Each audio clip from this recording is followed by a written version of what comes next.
नमस्कार दोस्तों, फ्यूचर निवेश चैनल में आप सभी का स्वागत है। आज हम एक बहुत ही अलग टॉपिक डिस्कस करने जा रहे हैं जिसका नाम है HDFC डेथ क्लेम प्रोसेस।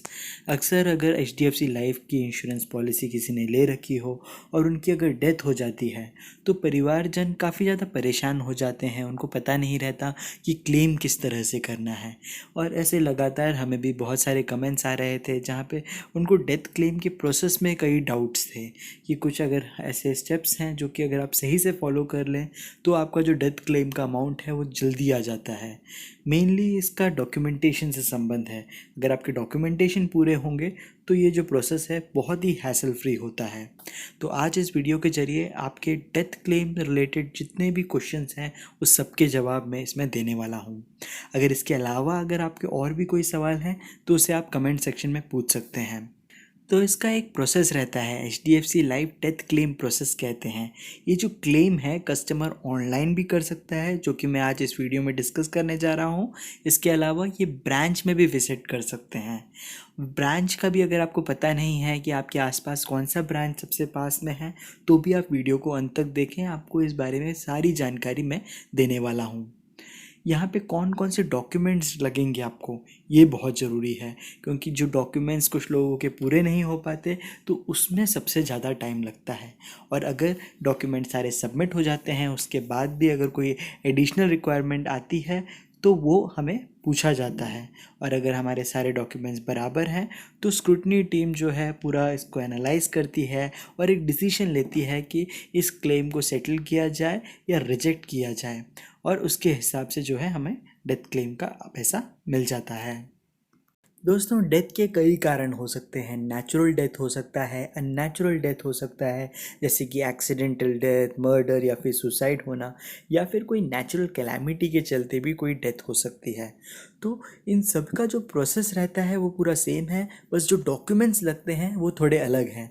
जैसे कि अगर अननेचुरल डेथ हुई है, जैसे कोई एक्सीडेंट या मर्डर में, तो उस केस में पोस्टमार्टम, FIR ये सब चीज़ें भी लगती हैं। तो आप एक काम करें कि जो मैंने आपको अभी स्क्रीन दिखाया है उसका एक स्क्रीनशॉट ले लें, जिससे आपको पता चल जाए कि नेचुरल डेथ के केस में कौन कौन से आपके डॉक्यूमेंट्स लगेंगे, अननेचुरल डेथ में कौन कौन से डॉक्यूमेंट्स लगेंगे। और अभी ये जो मैं नेक्स्ट स्लाइड दिखा रहा हूँ यहाँ पे आपको डिसास्टर या कोई नेचुरल कैलामिटी होती है तो कौन कौन से डॉक्यूमेंट्स लगते हैं, ये सभी को यहाँ पे मैंने मेंशन कर दिया है। जैसा मैंने आपको बताया कि दो तरीके हैं, आप ऑनलाइन भी अप्रोच कर सकते हैं और ये सारे डॉक्यूमेंट्स को अपलोड कर सकते हैं, या फिर आप जो है ब्रांच में विज़िट कर सकते हैं। अगर आपको नहीं पता कि आपके नज़दीकी ब्रांच कौन सा है तो वो मैंने डिस्क्रिप्शन में एक लिंक दे रखा है जिसे ब्रांच लोकेटर कहते हैं। वहाँ पे अगर आप क्लिक करेंगे तो आप अपना पिन कोड डालें तो आपका जो सबसे नज़दीकी HDFC लाइफ का ऑफिस है वहाँ का एड्रेस आपको मिल जाएगा। अब वहाँ जाके भी ये सारे डॉक्यूमेंट सबमिट कर सकते हैं। अगर आप चाहते हैं कि ऑनलाइन ही ये प्रोसेस करें तो आपको जो ये QR कोड है, ये अगर आप WhatsApp यूज़ करते हैं तो इसको स्कैन करेंगे तो आपको जो है पूरा एक फॉर्म मिल जाएगा डेथ क्लेम का, और कौन कौन से डॉक्यूमेंट्स आपको फिल करने हैं उस सारी डिटेल्स आपको वहाँ पे देखने को मिल जाएंगी। इसके अलावा मैंने डेथ क्लेम का फॉर्म और बाकी जो इम्पोर्टेंट लिंक्स हैं वो मैंने कमेंट सेक्शन और डिस्क्रिप्शन में दे रखा है। कुछ ऐसी इंपॉर्टेंट बातें हैं जो लोग अक्सर पूछते हैं। ऐसा कई बार होता है कि जो नॉमिनी होता है उसके पास पॉलिसी डॉक्यूमेंट नहीं होता है, फिर गुम हो जाता है, तो उस केस में क्या करे वो व्यक्ति। तो उसके लिए इंडेमनिटी बॉन्ड का एक फॉर्म आता है, तो उस फॉर्म का भी लिंक मैंने वहाँ पे डिस्क्रिप्शन में दे रखा है, जिसे आप फिल करेंगे तो आप कह रहे हैं कि आपके पास जो है पॉलिसी डॉक्यूमेंट नहीं है बट आपका जो केस है वो जेन्युइन है और इस तरह की एक पॉलिसी एग्जिस्ट करती है।